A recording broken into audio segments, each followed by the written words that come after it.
আসসালামু আলাইকুম। Welcome to another video. প্রিয় শিক্ষার্থী, আজকের ভিডিওটি এসএসসি লেভেলের ট্রান্সফরমেশন সেন্টেন্সের উপরে এবং এই কোশ্চেনটি সাধারণত একাডেমিক সেকশনে 6 থেকে আপার লেভেল সব ক্লাসেই পাওয়া যায়।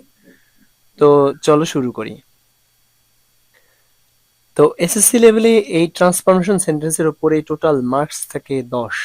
এখানে আমরা দেখতে পাচ্ছি 10 মার্ক, এবং অন্যান্য একাডেমিক সেকশনেও 10 মার্ক হিসেবেই এই কোশ্চেনটি করা হয়। তো প্রথমত আমরা দেখে নেব ট্রান্সফরমেশন সেন্টেন্স এবং কনভার্সন অফ সেন্টেন্সের মধ্যে মূলত পার্থক্য কি।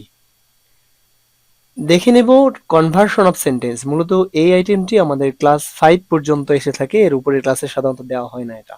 এবং ট্রান্সফরমেশন সেন্টেন্স অথবা চেঞ্জিং সেন্টেন্স যেটা আছে, এটা আমাদের 6 to upper level, even job সেক্টরে এটা ইনক্লুডেড থাকে। তো আমরা দেখে নেব ট্রান্সফরমেশন সেন্টেন্সটা মূলত কি জিনিস।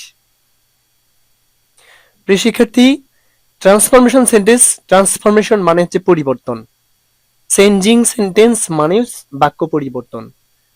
কিন্তু এখানে ট্রান্সফরমেশন সেন্টেন্সে structure will be changed but meaning will remain same. খেয়াল রাখতে হবে, ট্রান্সফরমেশন সেন্টেন্সে শুধু গঠনের পরিবর্তন হবে, অর্থের কোনো পরিবর্তন হবে না, অর্থ একই রকম থাকবে।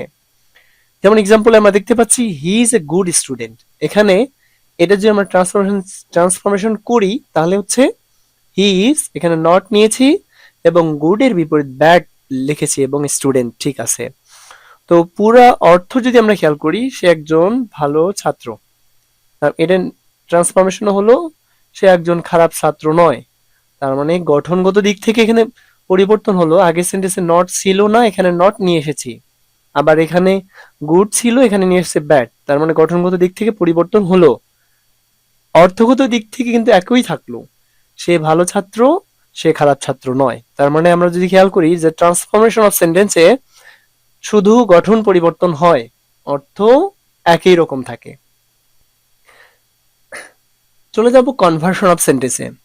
কনভার্সন অফ সেন্টেন্সে structure and meaning both will be changed. এখানে স্ট্রাকচার এবং অর্থ একই সাথে দুটোই পরিবর্তন হবে। যেমন এক্সাম্পল এখানে দেখেছেন Nahid is an honest man.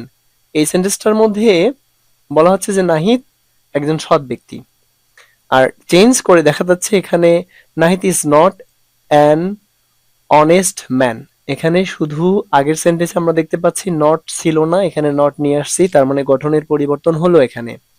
এবং আগেরটা তো অনেস্ট ছিল, এখানে অনেস্ট ছিল। তার মানে কি অর্থ খেয়াল করলে হবে নাহিদ সৎ মানুষ, আর নিচেরটা নাহিদ সৎ মানুষ নয়। তার মানে অর্থও কিন্তু এখানে পরিবর্তন হলো। আবার গঠনের দিক থেকে যদি বলি যে এখানে নট ছিল না, এখানে নট এসেছে, তার মানে গঠন এবং অর্থ দুটোই পরিবর্তন হয় কনভার্সন অফ সেন্টেন্সে। এবং ট্রান্সফরমেশন অথবা চেঞ্জিং সেন্টেন্সে শুধু গঠন পরিবর্তন হয়, অর্থগত দিক থেকে একই রকম থাকে। তো এটাই হচ্ছে পার্থক্য। ট্রান্সফরমেশন এটা academic level 6 to upper level, even job sector, SSC, HSC সব ক্লাসেই থাকে। এবং কনভার্সন শুধু ক্লাস 5 পর্যন্তই পড়ানো হয়ে থাকে। তো এটা হচ্ছে basic difference between conversion of sentence and transformation sentence. প্রিয় শিক্ষার্থী, দেখবো যে ট্রান্সফরমেশন সেন্টেন্স এর মধ্যে কি কি ইনক্লুডেড আছে, কি কি অন্তর্ভুক্ত আছে এবং কোনটাতে কত মার্কস ক্যারি করা হয়। তো আমরা দেখবো এসএসসি লেভেলে ট্রান্সফরমেশন সেন্টেন্সে সাধারণত মিনিং বেসড, এই যে আমরা দেখতে পাচ্ছি এখানে মিনিং বেসড একটা সেন্টেন্স আছে। মিনিং বেসড আমরা জানি সেন্টেন্স একটা গঠন অনুসারে প্রকারভেদ করা হয়, স্ট্রাকচার বেসড, আর একটা হচ্ছে মিনিং বেসড। তো এই মিনিং বেসড সেন্টেন্স গুলো assertive, interrogative, imperative, optative, exclamatory, এগুলো হচ্ছে অর্থ অনুসারে প্রকারভেদ 5 প্রকার। তো এই বাক্যগুলো, এই সেন্টেন্স গুলো সাধারণ যে পরিবর্তনটা হয়ে থাকে, এটা হচ্ছে মিনিং বেসড সেন্স বলি আমরা। তো এখানে অ্যাফার্মেটিভ থেকে নেগেটিভ এবং অ্যাসার্টিভ থেকে ইন্টারোগেটিভ অথবা ইম্পারেটিভ অথবা অপটেটিভ অথবা এক্সক্লামেটরি অথবা ভাইস ভার্সা যদি আমরা বলি, যে উল্টো গুলো, ভাইস ভার্সা হচ্ছে উল্টো, যেমন এক্সক্লামেটরি থেকে অ্যাসার্টিভ করতে হতে পারে, আবার নেগেটিভ থেকে অ্যাফার্মেটিভ করতে হতে পারে, এটাই মূলত ভাইস ভার্সা। তো মিনিং বেসড সেন্টেন্সে আমরা দেখতে পাচ্ছি এখানে টোটাল 5 মার্কস ক্যারি করবে। এবং স্ট্রাকচার বেসড এটা এসএসসি লেভেলে, শুধু এসএসসির জন্য এটা, এসএসসি এবং এইচএসসির জন্য এটা সুইটেবল। এবং এসএসসির জন্য মূলত সিম্পল, তারপরে হচ্ছে কমপ্লেক্স আমরা যদি খেয়াল করি, এবং কম্পাউন্ড, এই তিনটার উপরে মূলত 3 মার্কস ক্যারি করবে। এবং আরেকটা দেখতে পাচ্ছি আমরা ভয়েস চেঞ্জ। ভয়েস চেঞ্জে মূলত অ্যাক্টিভ থেকে প্যাসিভে আসতে পারে অথবা প্যাসিভ থেকে অ্যাক্টিভে আসতে পারে। এই ক্ষেত্রে তোমার এসএসসি লেভেলে শুধু 1 মার্ক এসে থাকে। এই 1 মার্কের জন্য আমাদের শিখতে হবে। অন্য ক্লাসে ভয়েস চেঞ্জ সাধারণত আলাদা করে শেখানো হয়। এবার আমরা দেখবো যে ডিগ্রিতে মূলত এসএসসি লেভেলে 3 মার্কস থাকে। আমরা এটা 3 মার্কসে যে পজিটিভ থেকে কম্পারেটিভ করা যেতে লাগতে পারে, এবং কম্পারেটিভ থেকে সুপারলেটিভ করা লাগতে পারে। মানে যেটাতেই থাকুক না কেন আমাদের চেঞ্জ করতেই হবে, এবং যার জন্য 3 মার্কস আমাদের বরাদ্দ। তো প্রিয় শিক্ষার্থী, এতক্ষণ আমরা ট্রান্সফরমেশন এবং কনভার্সনের পার্থক্য শিখলাম, এবং দুইটার মধ্যে মৌলিক পার্থক্যর দিক থেকে কেন আলাদা, এবং ট্রান্সফরমেশন এর মধ্যে কি কি ইনক্লুডেড থাকে সাধারণত, এবং কোনটাতে কত মার্কস ক্যারি করে, এবং মার্কস ডিস্ট্রিবিউশনটা শিখে নিলাম। চলে যাব চেঞ্জিং এ, সরাসরি মিনিং বেস চেঞ্জ, যে অ্যাফার্মেটিভ থেকে নেগেটিভ, এটা এখন আমরা শিখবো। তো আমরা দেখতে পাচ্ছি যে অ্যাফার্মেটিভ সেন্টেন্স এবং নেগেটিভ সেন্টেন্স, এটা মূলত কোথা থেকে আসছে মনে রাখতে হবে। অ্যাফার্মেটিভ এবং নেগেটিভ এটা মূলত অ্যাসার্টিভ সেন্টেন্স থেকে এসেছে। অ্যাসার্টিভ সেন্টেন্সের একটা প্রকারভেদই হচ্ছে অ্যাফার্মেটিভ এবং নেগেটিভ। তো অ্যাফার্মেটিভ যে কোনো সেন্টেন্সকে আমরা নেগেটিভ সাধারণত কিছু রুলস ফলো করে থাকি। প্রথম ফার্স্ট অ্যান্ড ফরমোস্ট যে রুলসটা, এটা খুবই আসে, অনলি অথবা অ্যালোন থাকে কোনো সেন্টেন্সে, অনলি থাকতে পারে অথবা অ্যালোন থাকতে পারে।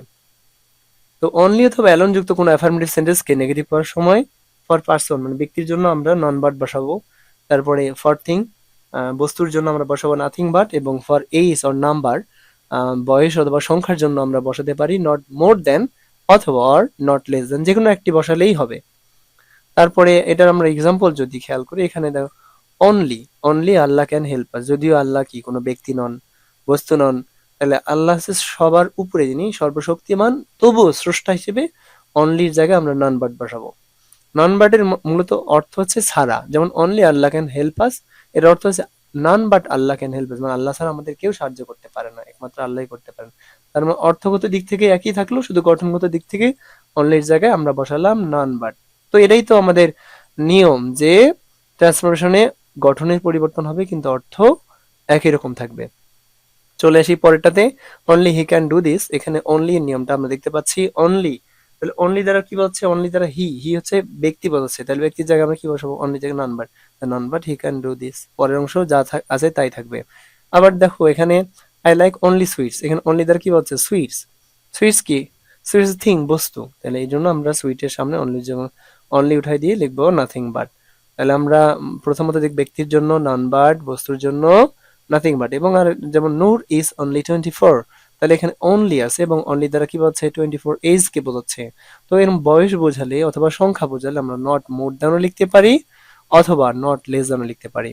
চলে আসবো পরেরটাতে, যদি এটা মূলত থাকে, সাধারণত থাকে না, যদি বইয়ে উল্লেখ করা নাই, যদি কখনো আসে যে ব্যক্তি, বস্তু এবং আহ বয়স, সংখ্যা এগুলো ব্যতীত যদি স্থান বোঝায়, যেমন আই ভিজিট অনলি ঢাকা, তাহলে আমরা কি করব, তাহলে এরকম যদি আমরা পাই কোথাও, তাহলে আমরা সেখানে লিখবো নো হোয়ার বাট, কি লিখবো, নো হোয়ার বাট। যেমন I visited know where but, মানে আমি ঢাকা ছাড়া আর কোথাও ভ্রমণ করিনি।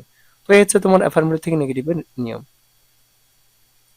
2 নম্বর রুলসে খেয়াল করবো, মাস্ট, যে সেন্টেন্সে আমরা মাস্ট পাবো এটা নেগেটিভ করবো কিভাবে। মাস্ট থাকলে শুধু মাস্টের জায়গায় ক্যান নট বাট লিখবো, আর বাকি যা থাকবে অপরিবর্তিত রাখবো। অথবা অনেকে ক্যান নট বাটের জায়গায় ক্যান নট হেল্প লিখতে পারো, ক্যান নট হেল্প লিখলে ভার্বের সাথে আইএনজি দিতে হবে, শুধু এতটুকুই পরিবর্তন।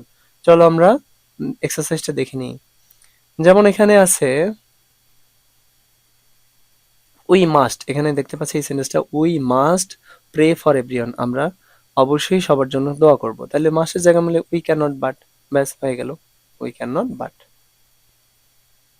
পরবর্তী নিয়ম দেখবো, অলওয়েজ, অলওয়েজ যুক্ত কোনো সেন্টেন্সকে অ্যাফার্মেটিভ থেকে নেগেটিভ করতে হলে অলওয়েজ যেখানে থাকবে, অলওয়েজ এর জায়গায় শুধু নেভার বসাবো। কি বসাবো, অলওয়েজ এর জায়গায় নেভার, এবং অপোজিট অফ রুট ওয়ার্ড, এরপর যে মূল শব্দ যেটা থাকবে, রুট ওয়ার্ড যেটাকে আমরা বলি, সেই রুট ওয়ার্ডের বিপরীত শব্দ বসাতে হবে। এখানে দেখতে পাচ্ছি I always agreed with him, আমি সব সময় তার সাথে সম্মতি দিয়েছিলাম। তার মানে এখানে আই অলওয়েজ এর জায়গায় আমরা বসাবো নেভার, এবং অ্যাগ্রিড যেহেতু আছে এখানে অ্যাগ্রিডের জায়গায় আমরা অ্যাগ্রিটাকে রুট ওয়ার্ড ধরবো এবং রুট ওয়ার্ড ধরে এটাকে আমরা নিচে ডিসঅ্যাগ্রিড বানাই দেবো, কারণ আমাদের শর্তই হচ্ছে অলওয়েজের জায়গায় নেভার এবং মূল শব্দের বিপরীত, মূল শব্দ ওখানে অ্যাগ্রিড ছিল, এটা ডিসঅ্যাগ্রিড বানাই দেবো। So that's it. ট্রান্সফরমেশন সেন্টেন্সের সব থেকে গুরুত্বপূর্ণ একটি রুলস হচ্ছে এভরি প্লাস নাউন। এটা অনেক পরীক্ষায় এসে থাকে এবং এভরির পরে সাধারণত কোনো নাউনের পর কখনো মেইন ভার্ব বসতে পারে এবং কখনো হ্যাভ ভার্ব বসতে পারে। তো দুইটার জন্য আলাদা আলাদা মূলত নিয়ম। তো আমরা যদি এরকম কোনো নিয়ম পেয়ে থাকি এভরি প্লাস নাউন মানে এভরির জায়গায় যদি এভরির পরে যদি কোনো মেইন ভার্ব থাকে তাহলে শুরু করব এভরির জায়গায় শুধু বসাবো দেয়ার ইজ নো, যেখানে এভরি থাকবে এভরিটাকে তুলে দেবো, তুলে দিয়ে দেয়ার ইজ নো লিখবো এবং এর পরে নাউনটা লিখবো। যদি ধরো এভরির পর মাদার থাকলো বাডি থাকলো ওটা লিখবো, এরপর বাট লিখবো এবং বাকি অংশ লিখবো। দেখতে পাচ্ছি এখানে everybody desires to be happy, এখানে এভরিবডি আছে, তার মানে এভরির জায়গায় আমরা দেখবো এভরি যেখানে থাকবে এভরিটাকে উঠাই দেবো, উঠাই দিয়ে লিখবো দেয়ার ইজ নো, এখানে লিখেছি দেয়ার ইজ নো। এরপরে কি বলছি এরপরে শব্দ কি আছে, এরপরে শব্দ বডি ছিল, এই বডিটা আমরা এখানে ইনক্লুড করে দিয়েছি। তাহলে এভরিবডির জায়গায় এভরি জায়গায় দেয়ার ইজ নো, এরপর বডি, তারপর নিয়ম অনুযায়ী আমাদের বাট নিতে হবে, তারপর যা আছে তাই লিখবো। তাহলে everybody desires to be happy, এটা হলো there is nobody but desires to be happy. এরপরে পরবর্তী নিয়ম আমরা দেখবো যে এভরি যুক্ত সেন্টেন্স যদি হ্যাভ ভার্ব থাকে, হ্যাভ ভার্ব মূলত কি, হ্যাভ ভার্ব মূলত হ্যাভ হ্যাজ হ্যাড। তো আগের নিয়মই হবে, শুধু আগে যেখানে আমরা বাট লিখতাম সে বাটটার রিপ্লেসমেন্টে বাটের জায়গায় এই হ্যাভ ভার্ব থাকার জন্য মূলত ওখানে আমাদের উইদাউট লিখতে হবে। তো এতটুকুই পরিবর্তন। তো প্রিয় শিক্ষার্থী, আজকের পর্ব এ পর্যন্তই। পরবর্তী পর্ব দেখার জন্য তোমাদের সকলকে আমন্ত্রণ।